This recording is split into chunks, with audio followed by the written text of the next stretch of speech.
Sa gitna ng umaga sa Maynila, habang ang langit ay tila nagbabadya ng ulan, nakatayo si Ivy sa likod ng counter ng isang maliit na coffee shop sa kanto ng Padre Faura. Pamilyar na sa kanya ang ritmo ng araw, ang amoy ng bagong giling na kape, ang huni ng espresso machine, at ang mga pasimpleng ngiti ng mga suking customer na tila doon lang nakakahanap ng pahinga. 2 taon na siyang nagtatrabaho roon.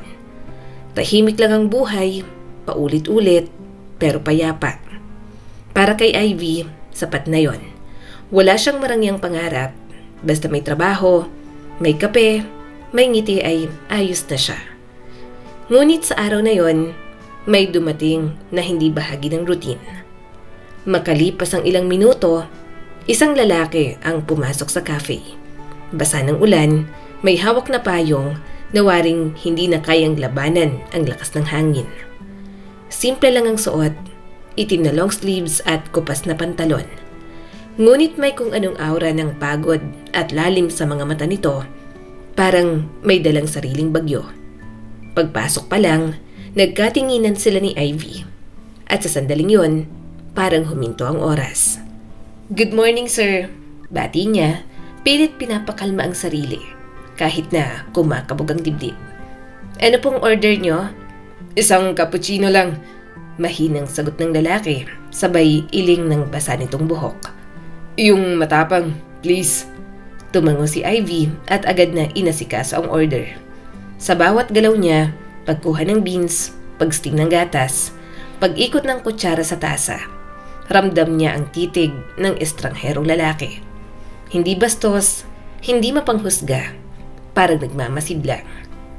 Nang maibigay niya ang kape, napangiti ito. "Salamat," sabi ng lalaki, at sa unang pagkakataon, nakita ni Ivy ang ngiti nito na may halong pagod at pag-asa. "Welcome po," sagot niya, at dahil sa kung anong bugso ng kabaitan, nagdagdag siya ng maliit na tsokolate sa tabi ng tasa. "Libre ko na po yan, sir, para pampatamis ng araw ninyo." Napatawa ang lalaki. "Salamat. Ako pala si Jonas." "Ivy." Magaan lang, simpleng pagpapakilala. Ngunit pareho nilang alam na may kakaibang init sa pagitan nila. Habang umuulan sa labas, nanatili si Jonas sa coffee shop ng mas matagal kesa sa inaasahan. Habang tahimik na umiinom ng kape, paminsan-minsan ay sinusulyapan niya si Ivy na abala sa counter. Minsan ay nagtagpo ang kanilang mga mata at pareho silang umiti na parang matagal nang magkakilala.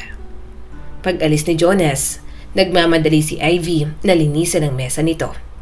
Habang pinupulot niya ang resibo, napansin niyang may maliit na sulat sa likod. Maayos ang pagkakasulat at tila pinag-isipan. Nakasulat doon ang mga salitang, "Salamat sa ngiti." Napangiti siya ng bahagya. Hindi niya alam kung bakit, pero parang may kung anong kakaibang saya sa simpleng mensahe na yon. Isang bagay na matagal na niyang hindi naramdaman sa gitna ng paulit-ulit na araw sa cafe. Kinabukasan, bumalik si Jonas. "Isang cappuccino ulit," sabi nito at nakangiti.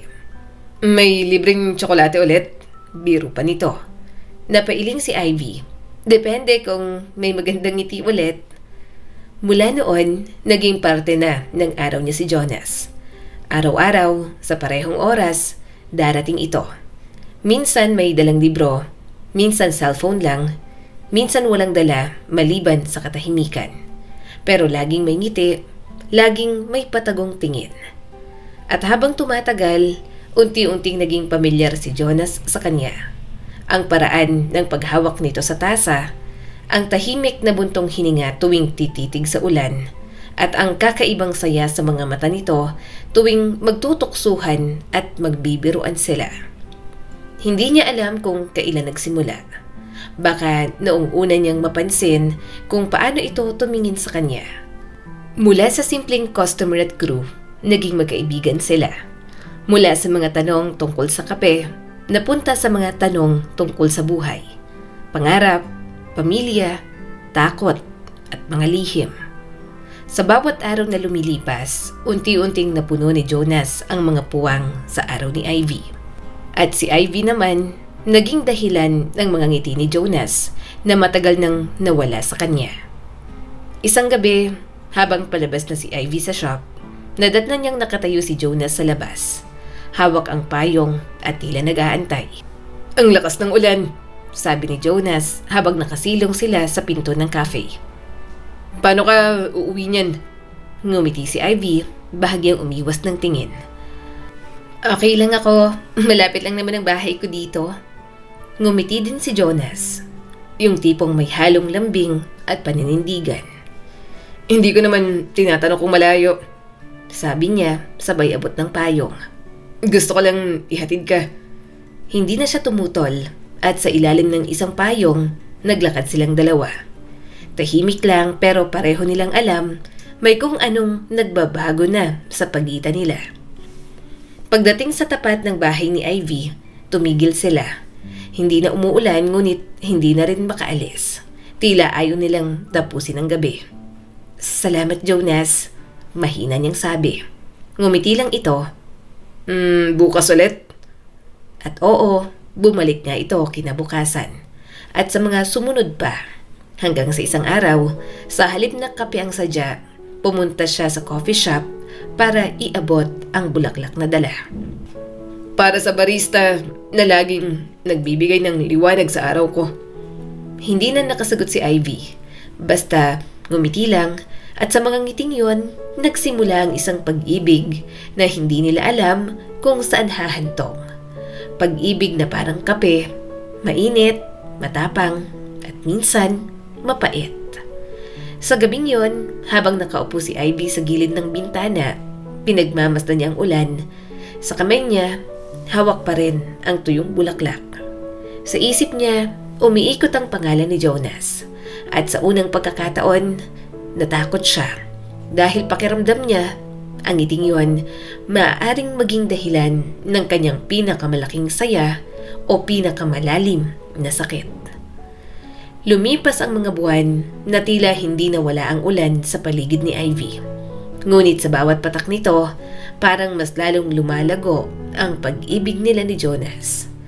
Mula sa mga simpleng kwentuhan sa coffee shop, nauwi na yon sa mga hapunan sa tabi ng kalsada, mga date sa luneta, at mga tawanan na umaabot hanggang madaling araw. Tahimik ang pag-ibig nila. Walang engrandeng sorpresa, walang mamahaling regalo. Pero sa bawat sandaling magkasama sila, ramdam ni Ivy ang isang uri ng kapayapaang matagal niya nang hinahanap. "Bakit ako?" minsang tanong ni Ivy habang nakatingin sa ilaw ng Maynila mula sa footbridge kung saan sila madalas.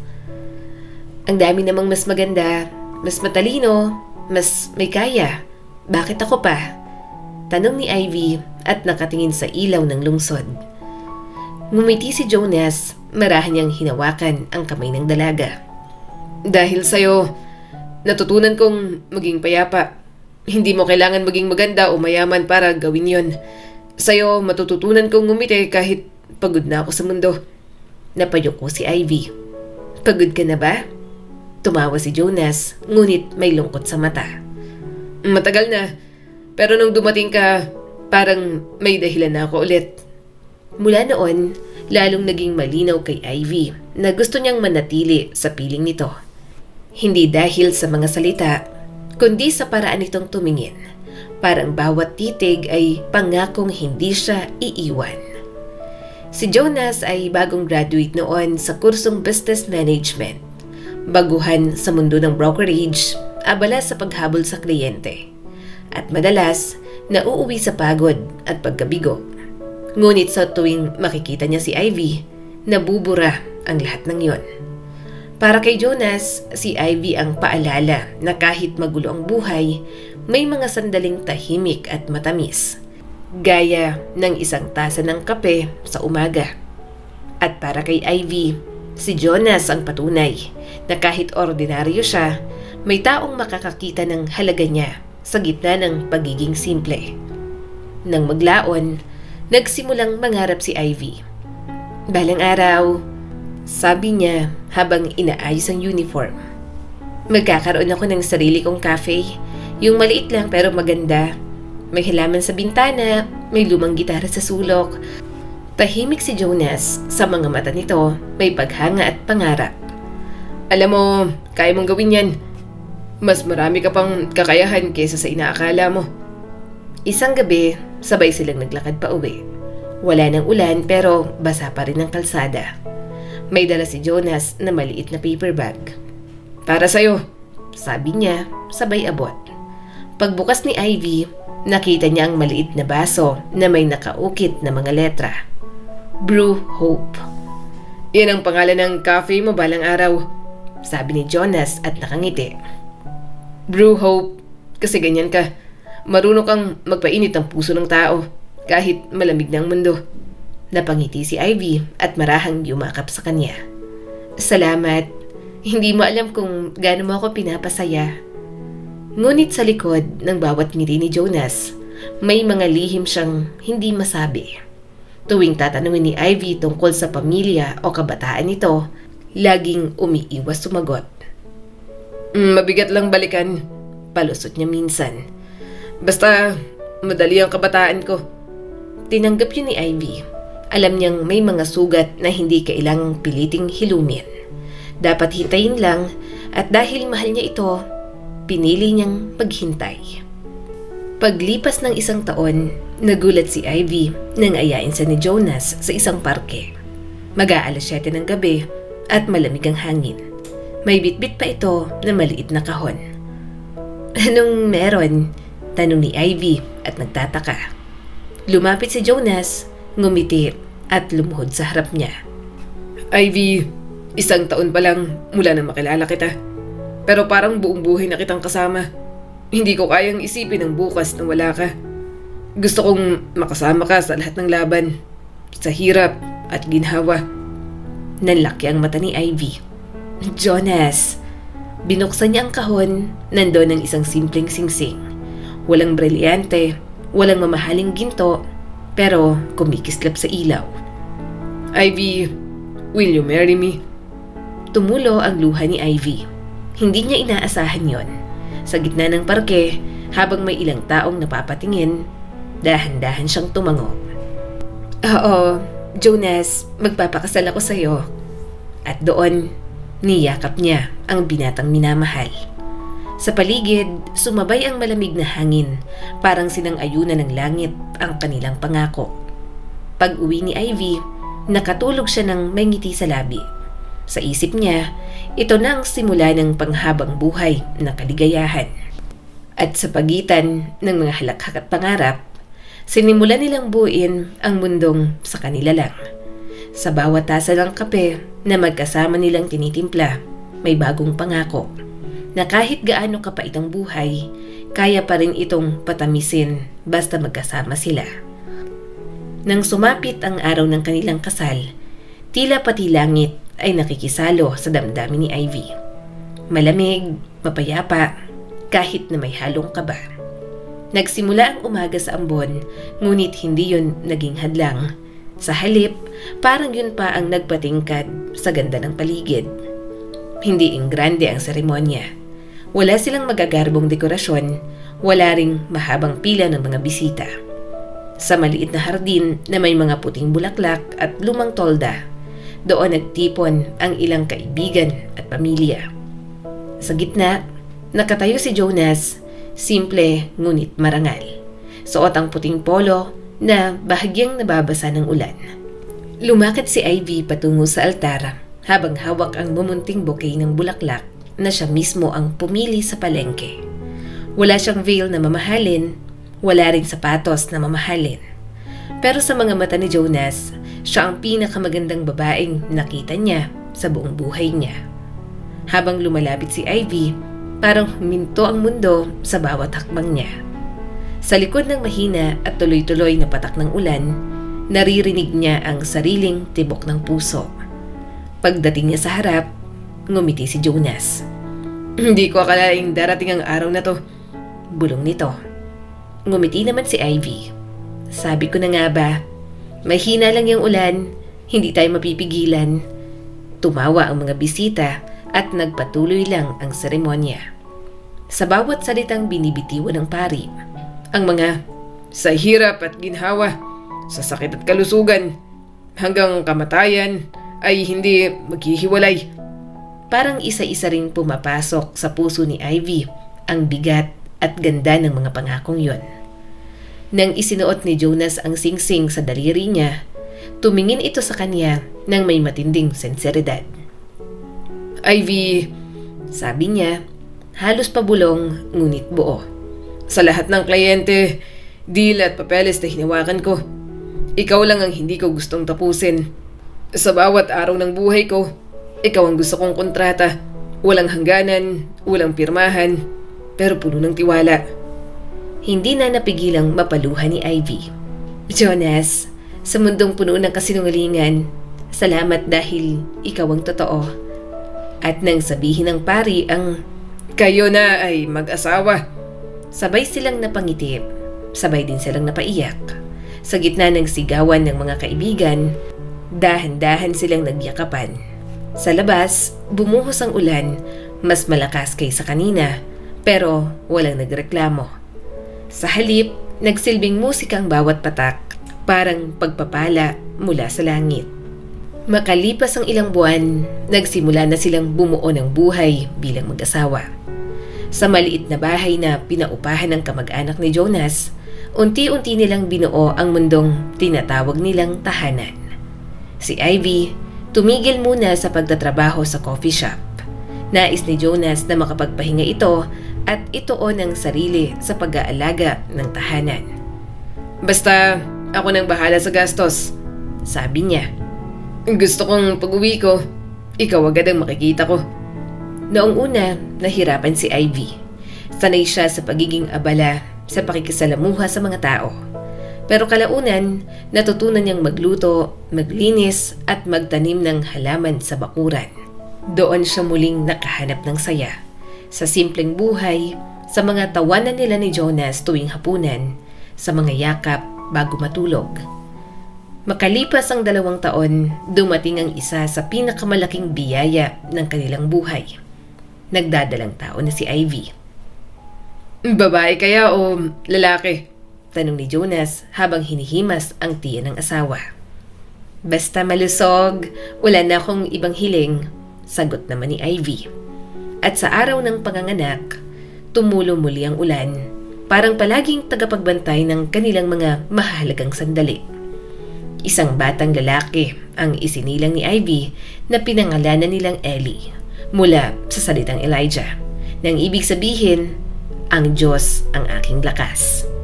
2 taon makalipas, nasundan ito ng isa pang anak na babae, si Mia. At sa panahong yon, abala si Jonas sa pagiging broker.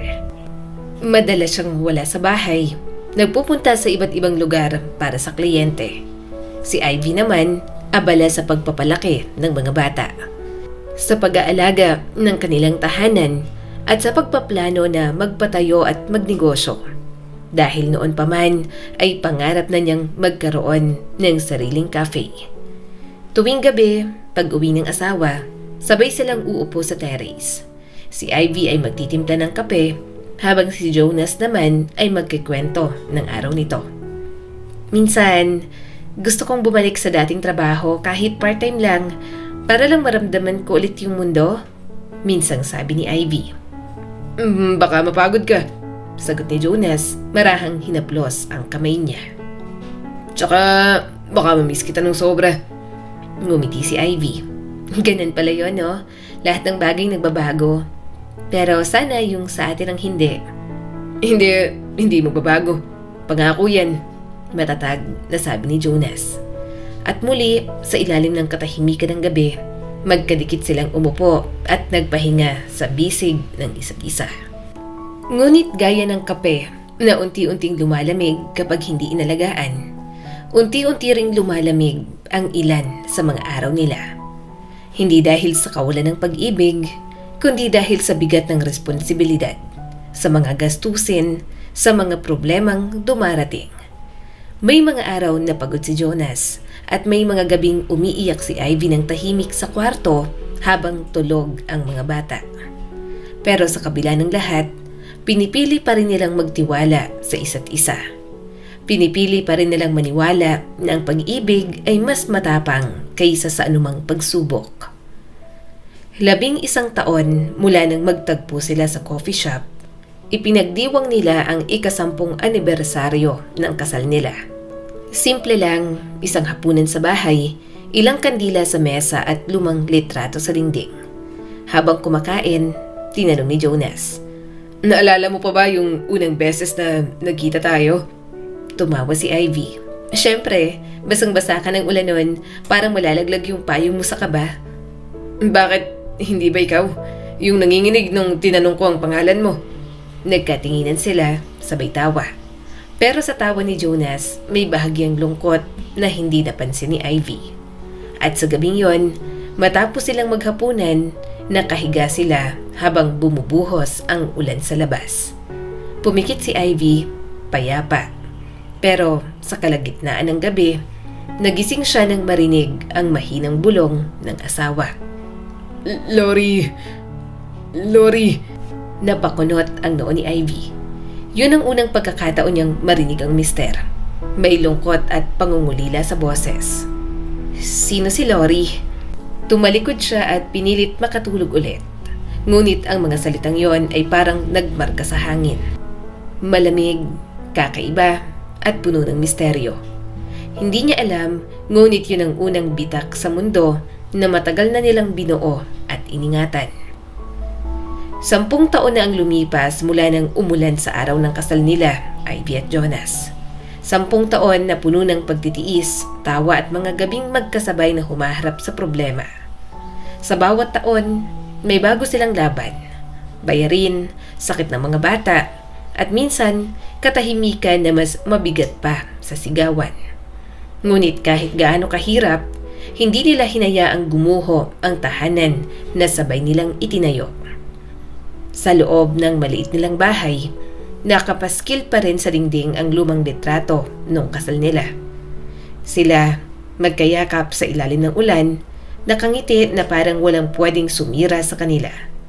Tuwing mapapatingin doon si Ivy, napapangiti rin siya.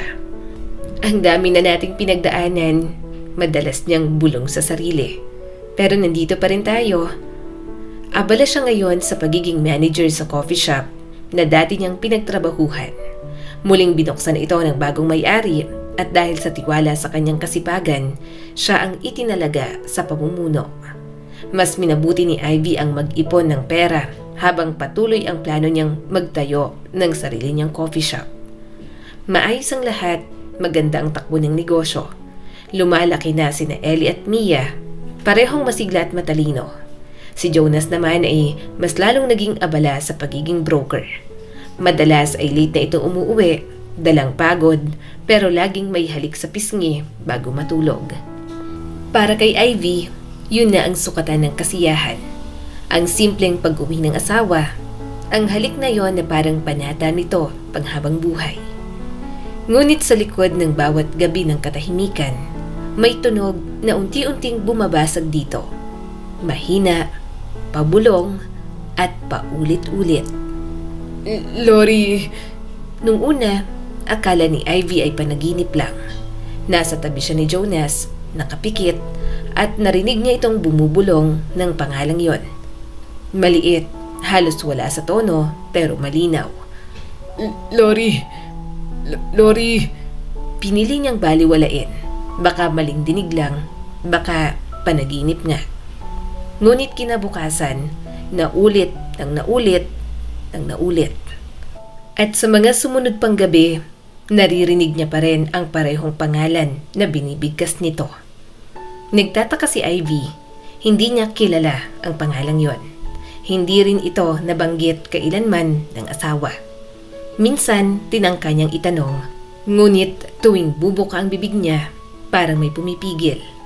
Ayaw niyang isipin na may dapat siyang ipag-alala. Ayaw niyang maging isa sa mga babaeng nilalamon ng pagdududa. Isang gabi, hindi na siya nakatiis. Pagkatapos umalis ni Jonas para sa isang business trip sa Batangas, tinanong niya si Mia na 6 na taong gulang noon. Anak, mahinahon na tanong ni Ivy habang binibihisan si Mia. Narinig mo na bang binabanggit ni Daddy ang pangalang Lori? Umiling ang bata at kunot na o. Hindi po Mama, si Teacher Lori lang po sa school namin. Bakit po? Napalunok si Ivy at pilit ngumiti. Wala naman anak. Akala ko lang kasi narinig ko kagabi. Huwag mo nalang pansinin si Mama ha? Ngumiti si Mia at itinuloy ang paglalaro. Naiwan si Ivy nakahawak sa dibdib, ramdam ang bigat sa loob. Baka dati niyang karelasyon? Bulong niya sa sarili. Baka dati niyang kaibigan o baka hindi niya matapos, parang tinutusok ang dibdib niya ng mga tanong. Makalipas ang ilang araw, nagpa siya na siyang tanungin si Jonas. Sa almusal, habang nagbubuhos ng kape, dahan-dahan niyang binuksan ang usapan. Han, mahina niyang sabi. May gusto lang sana akong itanong. Sino si Lori? Natigilan si Jonas. Napatigil ito sa paghalo ng kape. Saglit na nagtaas ng tingin pero walang sinabi.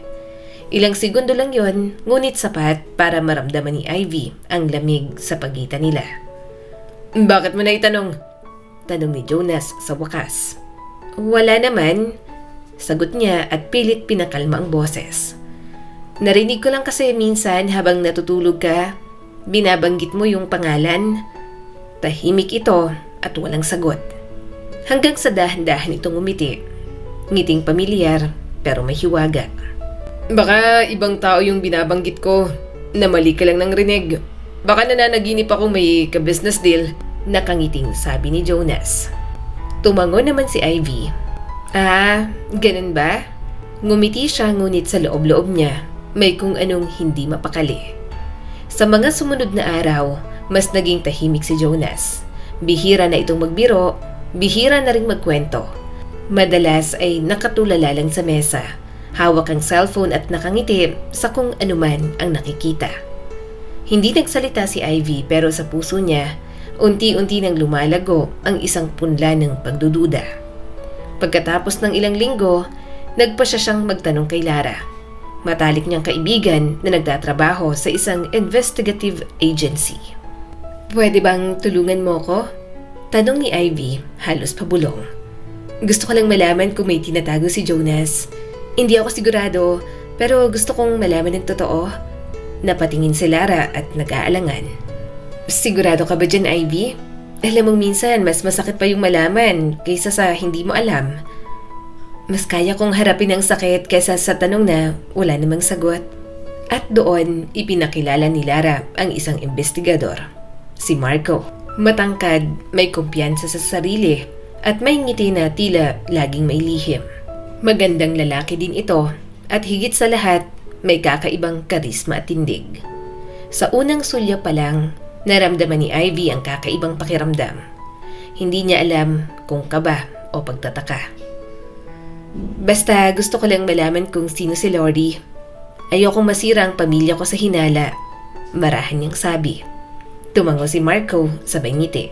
Walang problema. Pero tandaan mo, Miss Ivy, maminsan kapag sinimulan mong buksan ang pinto ng mga lihim, hindi mo na yun maisasara. At doon, nagsimula ang investigasyon. At kasabay nito, ang unti-unting pagbitak ng buhay na akala ni Ivy ay matatag magpakailanman. Sa gabing yon, muling bumuhos ang ulan. Habang tinitingnan ni Ivy ang litrato nilang mag-asawa sa dingding, napansin niyang may mapurol ng kulay ang mga mukha nila. Hindi niya alam kung dahil sa alikabok o dahil sa unti-unti nang nawawala ang ningning ng kanilang pagmamahalan. At sa labas ng bahay, sa bawat patak ng ulan sa bubong, tila may tinig na bumubulong sa isipan ni Ivy. Lori. Kaya naman, hindi na natapos ang pagsikip ng dibdib niya. Mula nang makilala ni Ivy si Marco, parang biglang bumilis ang takbo ng mga araw. Tahimik pa rin si Jonas, madalas ay abala sa paghahanap at pakikipagkita sa mga kliyente. Pero sa puso ni Ivy, may alon na hindi tumigil. Hindi na siya mapakali. Bago pa man dumating si Marco sa buhay nila, tahimik lang ang lahat. Ang problema ni Ivy noon ay kung paano gagastusin ang budget sa grocery o kung anong ulam ang lulutuin kinabukasan. Ngayon, iba na. Ang problema ay hindi na pera o pagod, kundi isang tanong na paulit-ulit na bumabalik sa isip niya gabi-gabi. Sino si Lori? Isang hapon, habang inaayos niya ang mga uniforme ng mga bata, biglang tumawag si Marco. "Mrs. Aragon." "Ivy na lang," sagot niya, maingat ang boses. "Nasa bahay ka?" "Oo, bakit?" "May nakuha akong impormasyon tungkol sa asawa mo. Pero mas mabuting sabihin ko na lang ng personal." Napahinto si Ivy. "Personal?" "Mas ligtas, baka may makarinig. Bukas ng hapon may maliit na cafe sa tabi ng plaza. Doon tayo mag-usap." May alinlangan sa tinig ni Ivy pero nanaig ang kuryosidad. "Sige," sagot niya at halos pabulong. Kinabukasan, maagang dumating si Ivy sa cafe. Nakaupo na si Marco sa dulo, may hawak na kape at nakatingin sa bintana. Nang makita siya, ngumiti ito, yung ngiting tila sanay mang-akit at may taglay na kakaibang kumpiyansa sa sarili. "Salamat sa pagpunta.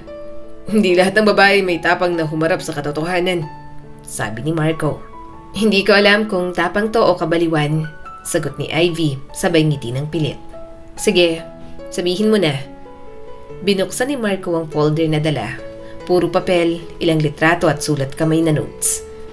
"Hindi pa kompleto," panimula niya. "Pero may mga nagsabi sa akin na si Jonas ay madalas umalis tuwing gabi. Dala lang ang kotse. Walang sinasabi kung saan pupunta. Tama ba?" Tahimik si Ivy. "Oo, pero trabaho niya yon. Broker siya." Tumango si Marco. "Tama, pero minsan may mga gabing wala siyang schedule. Walang kausap na kliyente."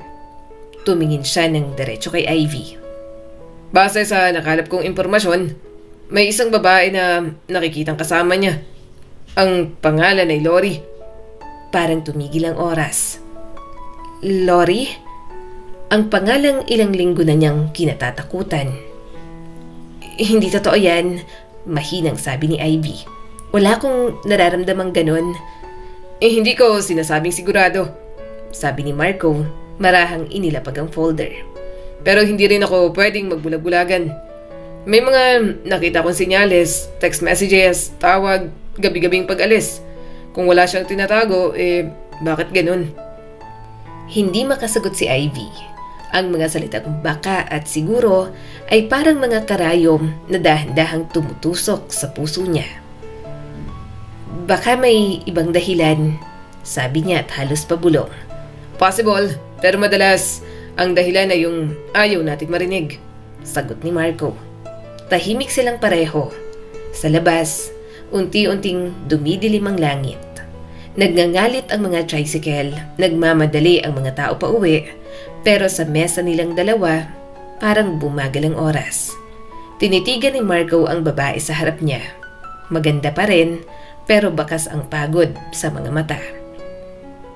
"Alam mo," sabi niya sa banayad na tinig, "madalas kong makausap ang mga babaeng gaya mo. Mabait, matyaga, handang magsakripisyo. Pero pagdating sa katotohanan, sila yung mga nagbubulag-bulagan. Sila rin yung madalas na unang niloloko." Napatingin si Ivy. "Ganun ba yon?" "Ganun talaga," sabi ni Marco. "Kasi kapag sobra kang nagmamahal, natututo kang magtiwala kahit minsan wala ng dahilan." Napalunok si Ivy at bago pa siya makapagsalita, marahang inabot ni Marco ang kanyang kamay. Hindi masyadong halata, pero sapat para maramdaman niyang mainit ang palad nito. "Hindi mo kailangan mag-isa sa ganitong sitwasyon," sabi niya. "Kung sakaling may masakit kang madiskubre, nandito naman ako." Agad niyang binawi ang kamay at parang napasok. "Hindi mo kailangan magsalita ng ganyan. Trabaho mo lang to, di ba?" Ngumiti si Marco, bahagyang yumuko. "Trabaho? Oo. Pero hindi ibig sabihin, hindi ako marunong makaramdam. Tao lang din ako." Pag-uwi ni Ivy, hindi siya mapakali. Paulit-ulit niyang inaalala ang bawat sinabi ni Marco. Ang bawat tingin, bawat himig ng boses ay parang may kahulugan. Gusto niyang paniwala ang ginawa lang nito ang trabaho niya, pero may kung anong puwersang humihila sa kanya pabalik sa mga mata nito. Mata ng lalaking tila nakakaintindi sa kanya sa paraang matagal nang hindi nagagawa ni Jonas. Kinagabihan, nagising siyang muli sa bulong ng asawa. Lori! Ngunit sa halip na galit, ang naramdaman niya ay pagkawasak. Umupo siya sa gilid ng kama, tahimik na umiiyak. Baka nga totoo ang sinabi ni Marco. At sa loob ng isip niya, unti-unting sumulpot ang mga salitang iniwan ng investigador. Kung sobra kang nagmamahal, natututo kang magtiwala kahit wala ng dahilan. Ngayon, tinanong niya ang sarili. Hanggang kailan ako magtitiwala? Kinabukasan, tumawag si Marco. Ivy, may gusto lang akong sabihin. Wika nito sa kabilang linya. Hindi pa tapos ang investigasyon, pero sa tingin ko, dapat mong malaman, may mga lumang record si Jonas ng mga transactions sa Batangas. Nakapangalan sa babaeng tinatawag na Lori Santiago. Lori Santiago? Ulit ni Ivy at nagulat. Sino siya? Hindi ko pa sigurado, pero ayon sa mga dokumento, matagal na silang magkakilala. Posibleng may relasyon. Hindi alam ni Ivy kung iiyak o matutuwa. Lahat ng pangamba ko may pangalan na ngayon. Tahimik siya sa kabilang linya hanggang sa marinig niya ang tinig ni Marco. Mababa at halos pabulong. Kung gusto mong malaman ang buong katotohanan, tutulungan kita. Pero sana magtiwala ka rin sa akin. At bago pa siya makasagot, pinutol nito ang tawag. Ilang minuto lang ang lumipas, nakatanggap siya ng text. Hindi ka dapat masaktan, Ivy. Pero kung sakaling bumigay ka, nandito lang ako. Pinagmasdan niya ang screen ng cellphone. Hindi niya alam kung bakit, pero sa halip na galit, isang kakaibang init ang gumapang sa puso niya. Sa gabing yon, hindi na si Lori ang iniisip ni Ivy bago makatulog, kundi ang lalaking nagbigay ng pangalan sa kanyang mga hinala at nag-iwan ng bakas sa puso niya na hindi niya alam kung awa, paghanga o simula ng kasalanan. Mula ng araw na yon, tila unti-unting nabura ang linya sa pagitan ng investigasyon at pakikipagkaibigan. Araw-araw na halos magkausap sina Ivy at Marco. Sa tawag, sa texts, sa mga sandaling nag-aalangan si Ivy kung tatawag ba siya o hindi. Pero lagi namang nauuna si Marco. Hindi na siya kailanman tinawag na Mrs. Aragon. Para kay Marco, Ivy na lang siya. Isang pangalang sinasambit nito na parang musika sa tenga ng ginang. Mabagal, mababa, at puno ng kumpiyansa. Isang hapon, nagkita silang muli sa parehong cafe. Walang dala si Marco, kundi isang maliit na envelope. Wala pa ring malinaw na resulta, sabi niya sabay higop ng kape. Pero may pattern akong napapansin. Pattern? Tanong ni Ivy. Tumango naman ito. Tuwing gabi bago mag-alas 8, hindi sumasagot sa tawag ang asawa mo. Wala sa opisina pero kinabukasan, laging pagod, tahimik at parang wala sa sarili. Alam mo kung bakit, Ivy? Umiling naman siya. Hindi. May mga ganong lalaki. Marahang sabi ni Marco, parang hindi investigador, kundi tagapayo. Kapag may tinatago, hindi agad nakikita sa kilos. Nakikita sa katahimikan. Napatigil si Ivy at nakaramdam ng lamig. Siguro baka may problema lang siya sa trabaho? Ngumiti si Marco, yung tipong ngiti ng taong sanay magduda. O baka may problema na siya sa puso niya. Tumingin siya kay Ivy, matalim ngunit may lambing. Alam mo minsan, hindi natin kailangan mahuli para malaman. Nararamdaman ng babae yan, hindi ba? Hindi makasagot si Ivy. Oo, ramdam niya. Ramdam niyang may nagbago sa asawa niya. Pero ngayon, mas nararamdaman niya ang presensya ng lalaking nasa harap niya. Isang estranghero pero tila kabisado na ang bawat galaw ng puso niya. Hindi ko alam kung bakit ko ginagawa to, bulong ni Ivy habang pinaglalaruan ang tasa ng kape. Parang ayaw ko nang malaman ng totoo. Sumulyap si Marco sa kanya. Bakit naman? Dahil baka pag nalaman ko, mas masakit pa ang nararamdaman ko kaysa sa pagdududa. Tumango si Marco sa kamarahang umiti. Ang sakit kasi, Ivy. Hindi naman dumarating kapag nalaman mo na ang katotohanan. Dumarating yan kapag naramdaman mong ginamit ka ng taong pinagkatiwalaan mo. Sandaling katahimikan. Tanging tunog lang ng ulan sa bubong ng cafe ang maririnig. May tanong ako, sabi ni Marco. Ano yon? Kung sakaling totoong ang niloloko ka niya, kaya mo pa ba siyang patawarin? Hindi nakasagot si Ivy. Sa halip, napayuko siya at tinitigan ang tasa ng kape. Ang parehong tasa ng kape na ilang beses na nilang pinagsaluhan ni Jonas noon. Puno ng tawa, kwento at pangarap. Ngayon, mapait na ang lasa. Kinabukasan, maaga pa lang ay tinawagan na ni Marco si Ivy. Ivy, may kailangan kang makita. Ano yon? Hindi ko pwedeng sabihin sa telepono. Magkita tayo sa may parke, yung malapit sa simbahan. Hindi niya alam kung bakit siya pumayag agad. Siguro dahil gusto niyang malaman. O siguro dahil gusto niyang makita si Marco. Pagdating niya sa parke, naroon na ito. Nakaupo sa bangko, may dalang maliit na brown envelope. Paglapit niya, ngumiti ito. Marahang iniabot sa kanya ang envelope.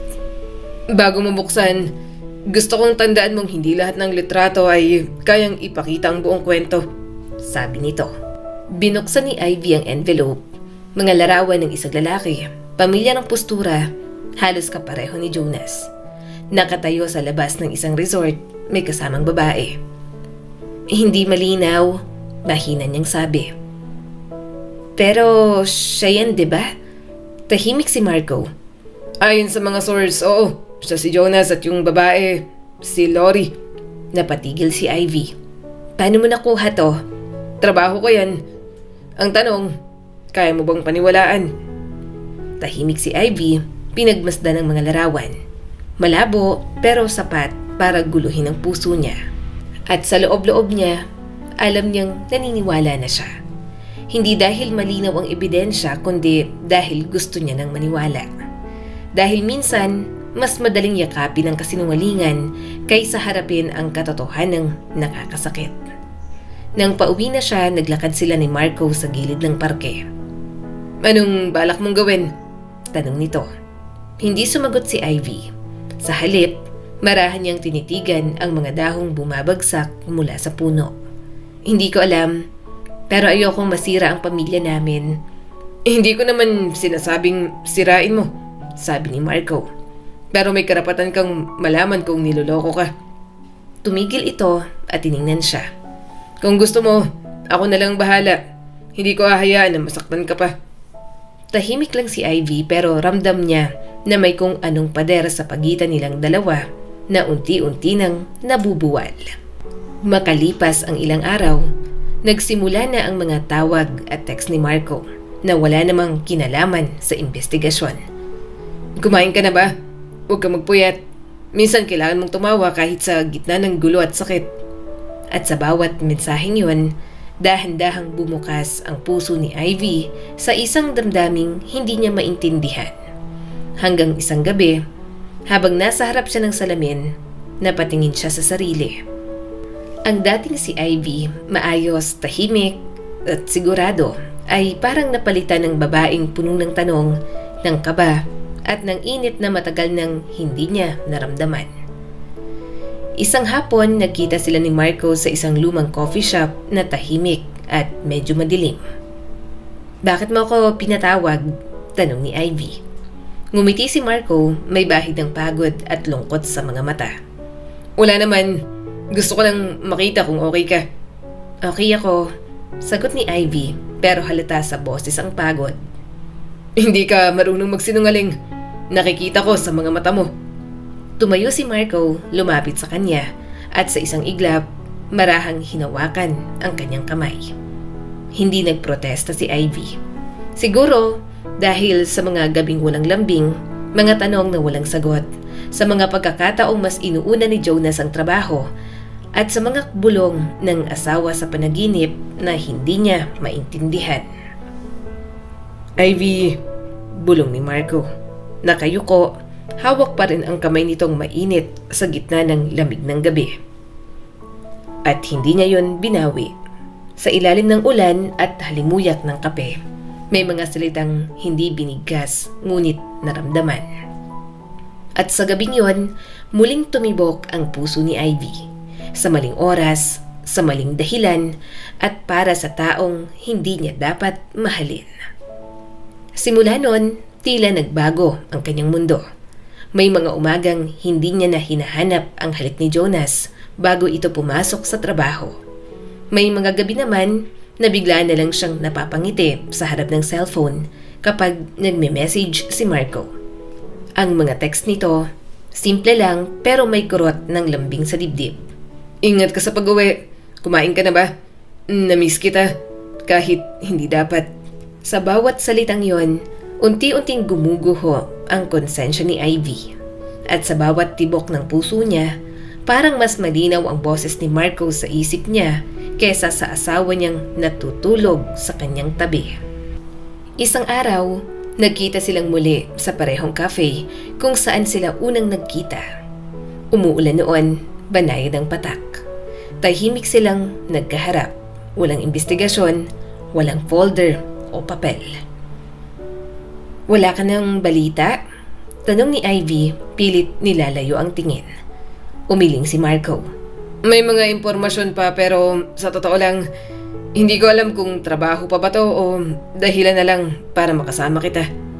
Napayuko si Ivy. Marco, huwag kang magsalita ng ganyan. Ngumiti ito pero may lungkot sa mga mata. Bakit? Dahil may asawa ka? O dahil natatakot kang aminin na matagal mo nang gustong marinig yan? Hindi siya nakasagot. Sa halip, tiningnan niya ang tasa ng kape. Hindi ko alam kung anong nararamdaman ko, sabi niya sa wakas. Parang nahihirapan akong huminga. Baka kasi pinipigilan mong maramdaman ang dapat mong maramdaman, pakli ni Marco. Itinaas niya ang tingin at doon niya nasilayan ang mga matang tila sinadyang alamin kung saan siya mahina. Sa pagitan ng tunog ng ulan at ng tahimik na musika ng cafe, dumulas ang mga salita mula sa bibig ni Marco. Hindi kita niloloko, Ivy. Pero kung kailangan kong maging masamang tao para lang iparamdam sa'yo na karapat dapat kang mahalin, gagawin ko. Pag-uwi ni Ivy, tahimik lang si Jonas habang nag-aayos ng mga papeles sa lamesa. May meeting ako bukas sa Tagaytay, sabi nito. Baka gabi na ako makauwi. Tumango lang si Ivy. Sige. Walang halik, walang tanong, walang mainit na lambing, walang bakas ng dating sila. At sa halip na lungkot, isang malamig na katahimikan lang ang bumalot sa kanilang dalawa. Isang uri ng katahimikan na tumatapos sa pagmamahal ng hindi mo namamalayan. Kinabukasan, mag-isa siyang nagkape sa bahay. Habang iniikot ang kutsarita, napatingin siya sa mesa kung saan dati ay laging may tawanan. Ngayon, tanging anino na lang ng nakaraan ang naroon. Hindi niya namalayan ng oras hanggang sa tumunog ang kanyang cellphone. Isang mensahe mula kay Marco. Gusto mong lumanghap ng sariwang hangin? Tara, sandali lang, sa tabing dagat. Nag-alinlangan siya. Pero ang pag-aalinlangan ay parang alon. Mas pinipigilan mong lumapit, mas hinihila ka nitong papasok. Pagdating ni Ivy sa tabing dagat, madilim na. Tahimik ang paligid, tanging hampas ng alon at tunog ng hangin ang maririnig. Nandoon si Marco, nakasandal sa kotse. May dalang 2 tasa ng kape. Akala ko hindi ka darating, sabi niya. Hindi ko rin alam kung bakit ako nandito, sagot ni Ivy, mahina ang boses. Inabot sa kanya ni Marco ang tasa. Para sa mga taong hindi makatulog dahil masyado silang nag-iisip. Ganun ba ako? Natawang tanong ni Ivy. Tingnan mo yung mata mo, sabi ni Marco, marahang tinuro iyon. May ganda ng taong nagmamahal at sakit ng taong nagdadalawang isip. Natahimik silang pareho. Mabagal ang ihip ng hangin, malamig pero kakaiba ang init sa pagitan nila. Marco, Bulong niya. Hindi ko alam kung anong ginagawa natin. Wala naman tayong ginagawa. Sagot niya, lumapit ng kaunti. Nagkakape lang tayo. Ngunit alam nilang pareho na hindi yun totoo. Dahil sa pagitan ng bawat titig at bawat katahimikan, may namumuong damdamin na hindi nila kailanman binigkas pero parehong naramdaman. Nang biglang bumuhos ang ulan, tumakbo sila sa loob ng kotse. Pareho silang basa, parehong tumatawa. Ngunit sa sandaling nagtagpo ang kanilang mga mata, tumigil ang lahat ng ingay sa paligid. Ivy, marahang sabi ni Marco. Ayoko nang makita kang nasasaktan. Hindi mo kailangang iligtas ako, sagot niya sa nanginginig na boses. Hindi ko rin kayang panoorin kang unti-unting nawawala. At bago pa siya makagalaw, marahan siyang hinaplos ni Marco sa pisngi. Isang haplos na matagal niya nang hindi naramdaman. Isang lambing na kasing init ng araw na hindi na bumalik. Hindi mo kailangan sumagot, bulong ni Marco. Ngunit nang maglapat ang kanilang mga labi, alam ni Ivy na yon ang simula ng lahat ng kasalanan na hindi niya na kayang bawiin. Pero sa loob-loob ni Ivy, merong parte sa kanyang naiisip na gumaganti lang siya sa pangangaliwa ng mister. Hindi na nila napigilan ng sarili kung saan pa umabot ang kasalanan yon. Pag-uwi niya ng gabing yon, hindi siya makatingin sa salamin. Ang babaeng nakikita niya roon ay hindi na si Ivy Aragon, asawa at ina. Siya ay si Ivy, isang babaeng naghahanap ng lambing, humihingi ng pansin at nalunod sa sariling damdamin. Bago siya matulog, tinawagan siya ni Marco. Hindi ko alam kung ano nangyari kanina, sabi nito. Pero hindi ko pinagsisisihan. Tahimik si Ivy sa kabilang linya at nanginginig ang tinig. Marco, mali ito. Alam kong mali, sagot niya. Pero minsan, yung mali, yan lang yung nagpaparamdam sa atin na buhay pa tayo. At sa unang pagkakataon matapos ang matagal na panahon, naramdaman ni Ivy ang pangangailangan sa pag-iyak at yun nga ang ginawa niya. Umiyak siya, hindi dahil sa lungkot, kundi dahil alam niyang totoo ang lahat ng maling naramdaman niya. Kinabukasan, habang nililigpit niya ang mga tasa ng kape, tinanong siya ni Mia. Ma, bakit po parang masaya ka? Napatingin siya sa anak at natigilan. Bakit mo nasabi? Kasi dati malungkot yung mata mo, pero ngayon parang kumikislap. Ngumiti siya, pilit, sabay haplos sa buhok ng anak. Wala to anak, siguro masarap lang yung kape ko ngayon. Ngunit sa loob-loob niya, alam niyang hindi kape ang dahilan. Dahil sa bawat patak ng ulan sa bintana, sa bawat bulong ni Marco sa cellphone ay unti-unti siyang lumulubog. Hindi sa kasinungalingan ng asawa, kundi sa kasalanang siya mismo ang pumili. Mabilis na lumipas ang mga araw. Ngunit sa puso ni Ivy, bawat gabi ay parang isang kasalanan na paulit-ulit niyang binabalikan. Hindi na niya mabilang kung ilang beses niyang sinabing, "Ito nang huli." Pero sa tuwing tatawag si Marco, laging may dahilan para muling magkita. Ang mga tawag ay naging lihim na inaabangan. Ang mga mensahe ay naging apoy na hindi niya kayang patayin. Sa labas, tahimik ang lahat. Inaakala ni Jonas na mayroon pa rin ang pamilya nila, na si Ivy ay abala lang sa bahay at sa mga bata. Ngunit ang mga mata ni Ivy ay hindi na mata ng babaeng may kapanatagan. Ito na ang mga matang nagtatago ng kwento at sikreto.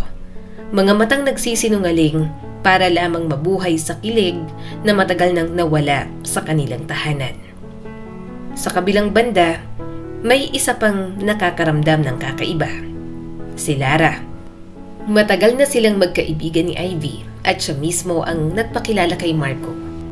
Sila ni Marco ay magkasama sa investigative agency at alam niya kung gaano ito katalino at kung paanong ang charm nito ay madalas gamitin sa trabaho. Bago pa magsimula ang lahat, binilinan niya pa ito. Marco, trabaho lang yan ha?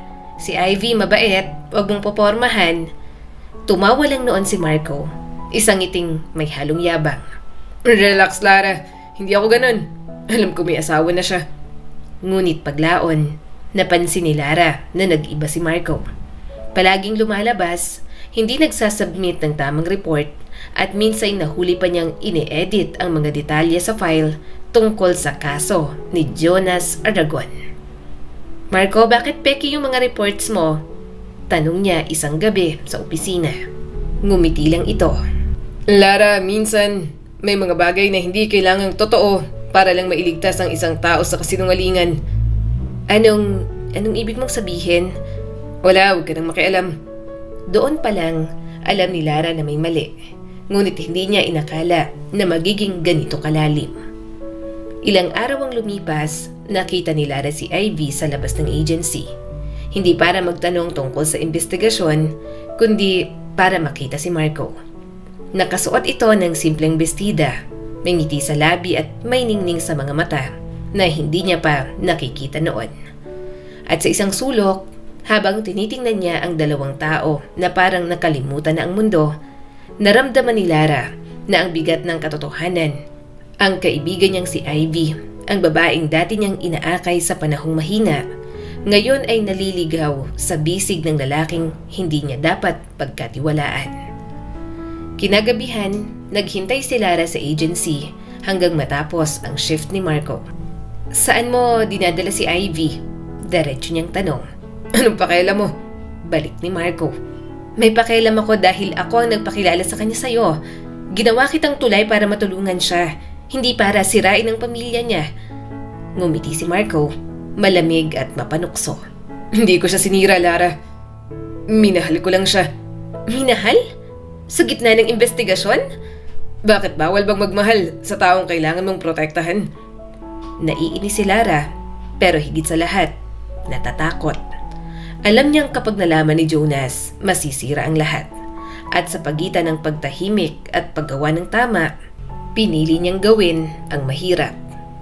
Kinabukasan, habang nagbubukas ng laptop si Jonas sa opisina, isang mensahe ang pumasok sa kanyang email.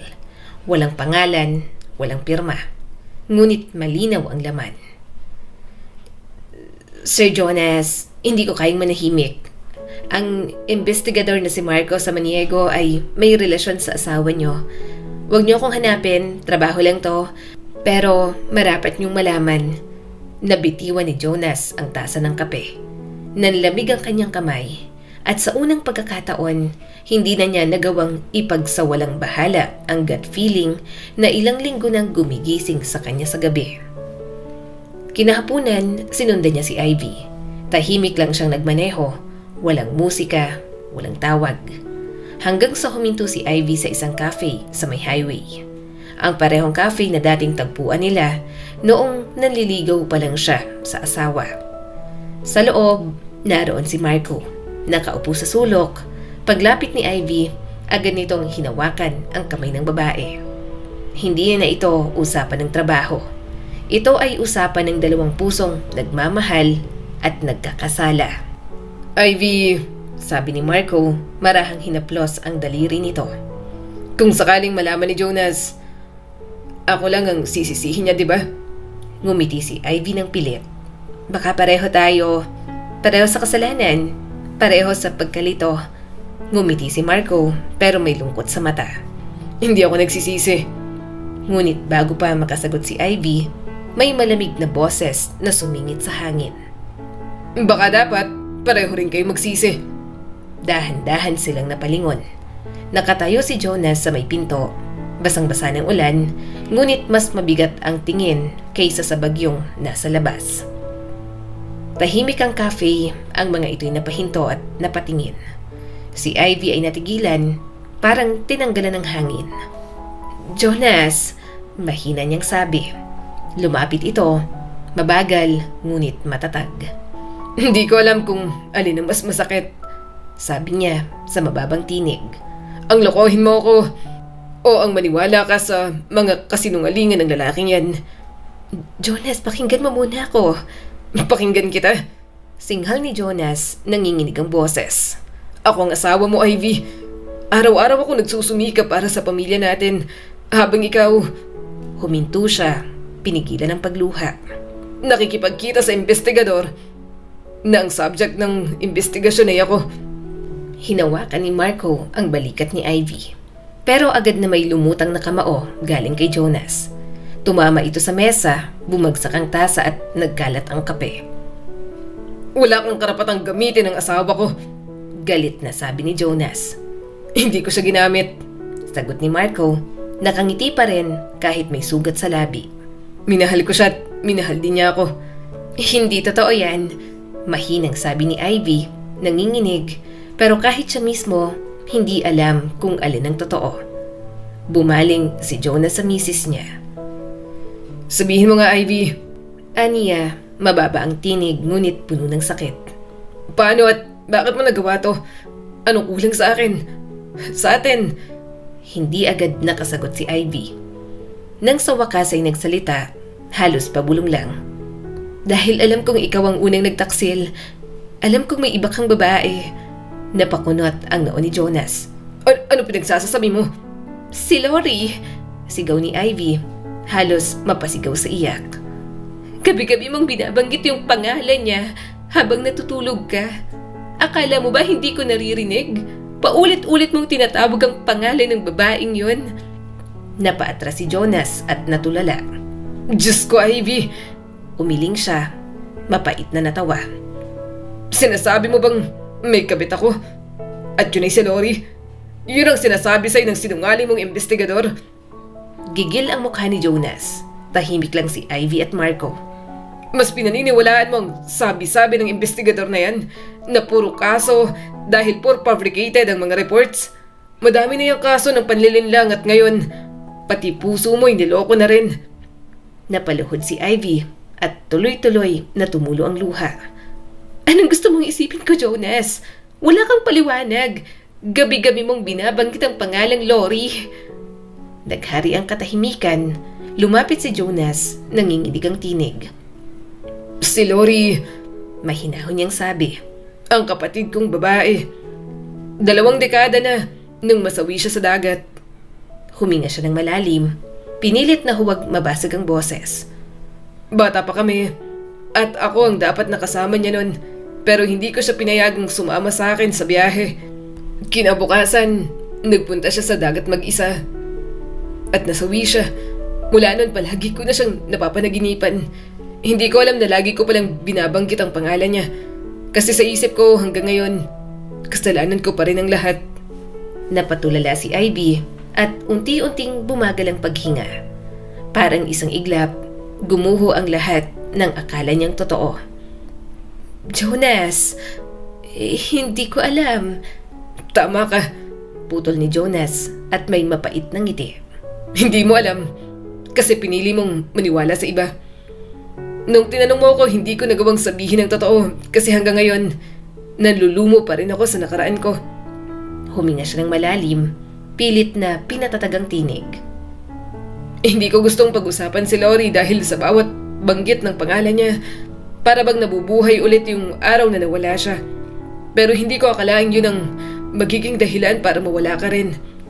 Tahimik si Ivy, luhaan, at napayuko na lamang.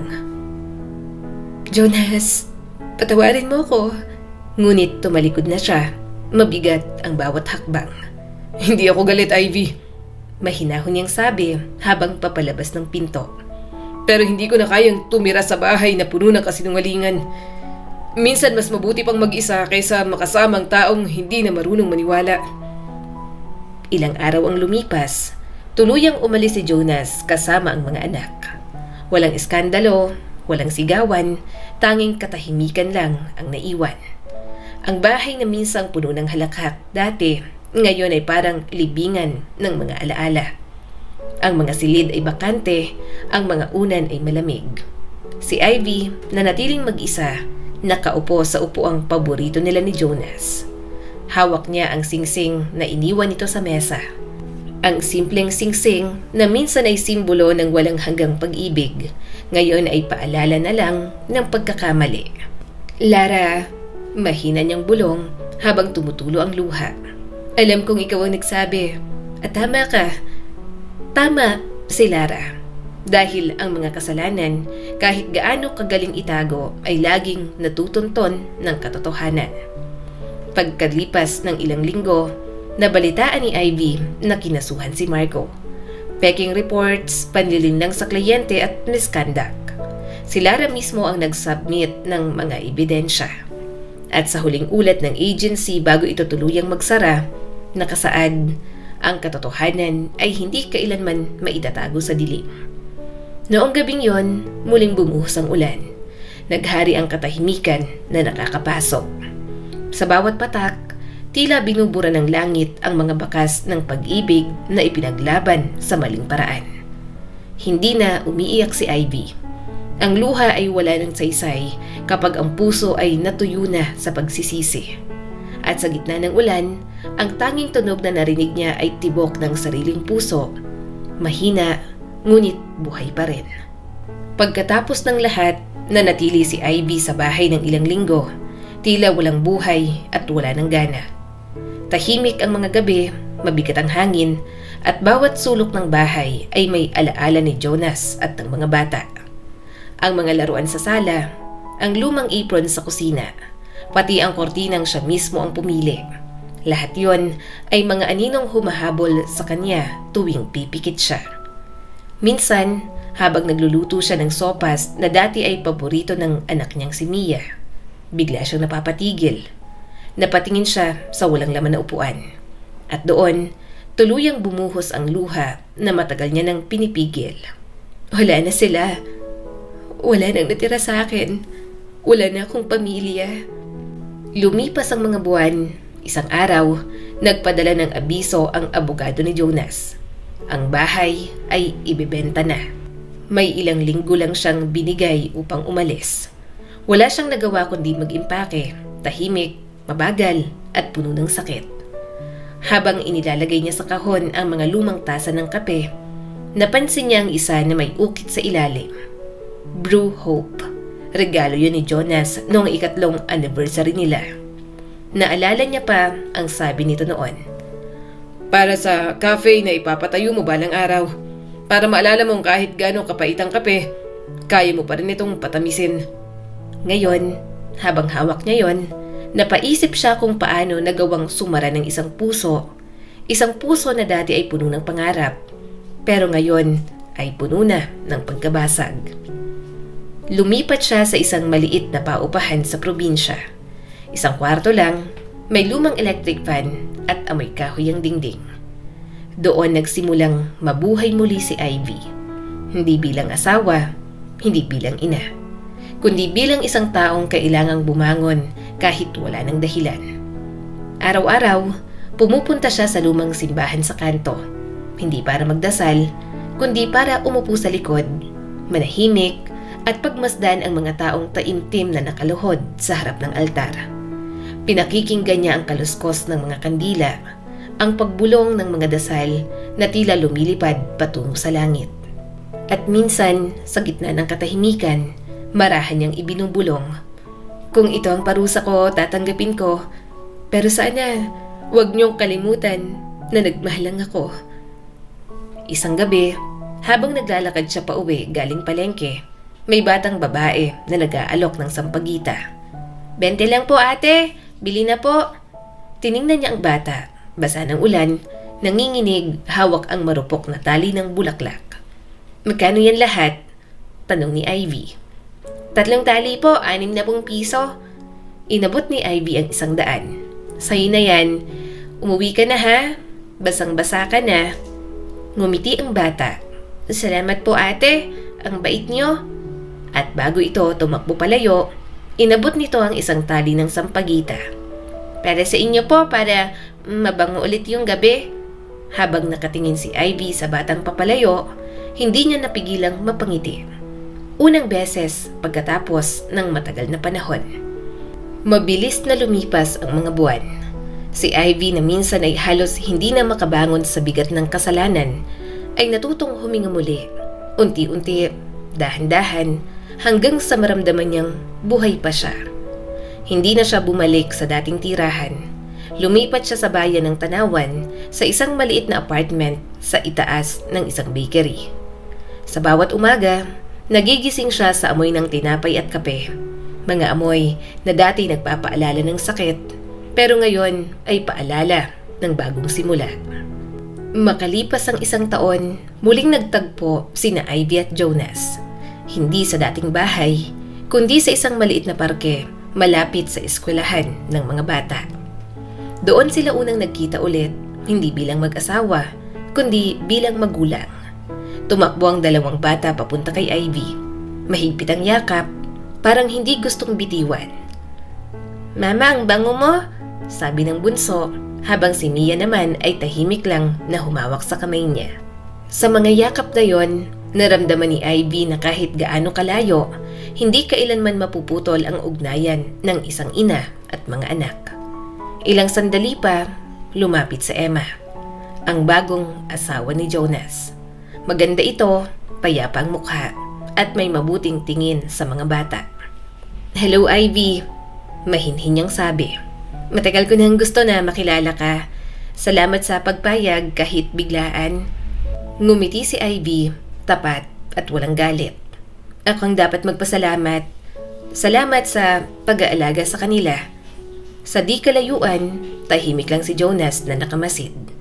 Nagtagpo ang kanilang mga mata at sa isang tango, parang tuluyan na nilang naipasa sa isa't isa ang kapatawaran na matagal nang hinihintay.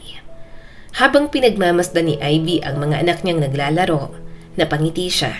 Dahil sa wakas, natutunan niya na ang pag-ibig ay hindi laging tungkol sa pananatili. Minsan, ito ay ang marunong kang bumitiw ng may kapayapaan. Ang kwentong ito ay nagpapaalala sa atin na ang komunikasyon ang susi sa matatag na relasyon. Hindi sapat ang pagmamahal kung walang bukas na usapan at respeto sa damdamin ng bawat isa. Ang tunay na pag-ibig ay hindi lang puro saya. Kasama sa pagmamahalan ang pagtitiis, pag-unawa at pag-aalaga sa isa't isa sa kabila ng mga pagsubok. Lagi ring tatandaan na ang pamilya ay bunga ng sakripisyo at pagmamahal. Kapag natutunan ng mag-asawa na unahin ang isa't isa at ang kanilang mga anak, mas nagiging matibay ang kanilang samahan. Muli, ako po si Skylar Guro at sana may bago na naman kayong natutunan sa kwento natin ngayon. Maraming salamat po.